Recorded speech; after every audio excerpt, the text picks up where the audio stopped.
Make no mistake, I wanted to die. Despite some effort on my part, life hadn't worked out the way I hoped.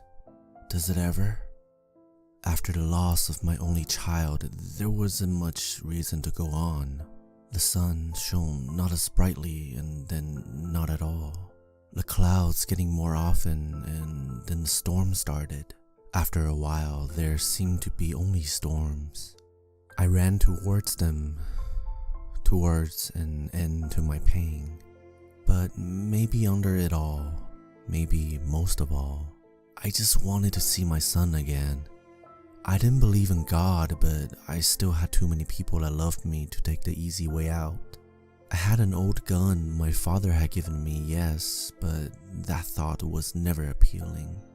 I imagined time passing by and my parents using the spare key I had left them to check on me.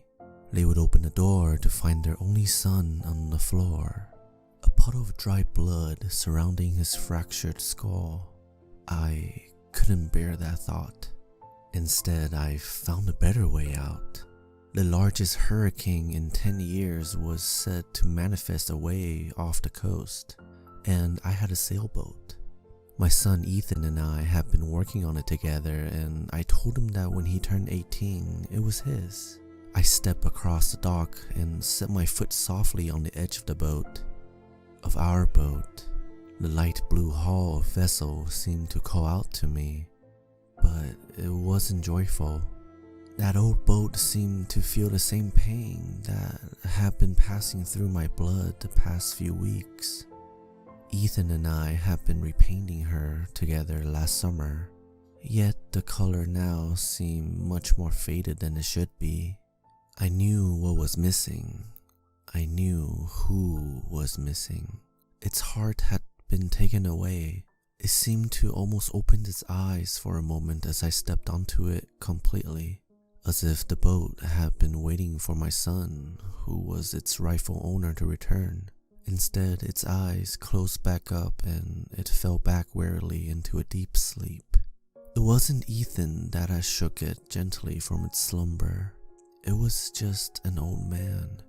After clearing the bilge of any unseen gas fumes, I warmed the engine. That was good enough, I thought, gently throwing the lines onto the shore. I motored slowly into the fog and into the bright shadows of the storm. Having been in the Navy for a few years in my youth, I was used to some chop. This was different. The bow of the boat floated up with each new wave and then crashed down violently back into the sea. Once I was far enough out into the ocean, I sat down at the helm. There would be no further attempt to navigate. There would be no further attempt at making it back. Lying down softly, I pressed my feet up against the side of the ship. Staring into the blackness, I watched carefully as the violent clouds seemed to almost swirl around me. I took one last look at the brutal force of the storm before closing my eyes for good. Not much time passed before the old vessel was pushed sideways up against the waves. Then there were a few seconds of peace as the ocean swelled up before me. For a moment I imagined it was a god deciding whether or not the old vessel and the older man before it were a worthy sacrifice. When my eyes opened next, I was a few yards from the overturned craft. I had worn no life jacket and I floated on my own as I watched it bob up and down in the waves. There was a sadness that struck my heart then. Watching the boat sink reminded me of holding my son's hand as he had taken his last breath. With that, I gave in, letting my face drop down under the water surface. Time moved slowly as I sank further down into the water. I watched as the light from the storm became a gentle flicker in the distance. "Dad!" They opened back up abruptly. "Help!" It was Ethan's voice, I thought, swimming back up to the surface before I passed out completely. My head popped back up into the storm. I regained my breath and called out to him. "Ethan!" A moment passed. "Dad, It was faint and far off, but I was sure it was him. "Ethan, where are you?"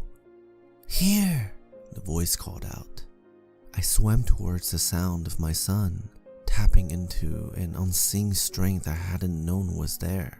I swam for what seemed like hours, perhaps it was, and though I could hear his voice, there was still no sign of him.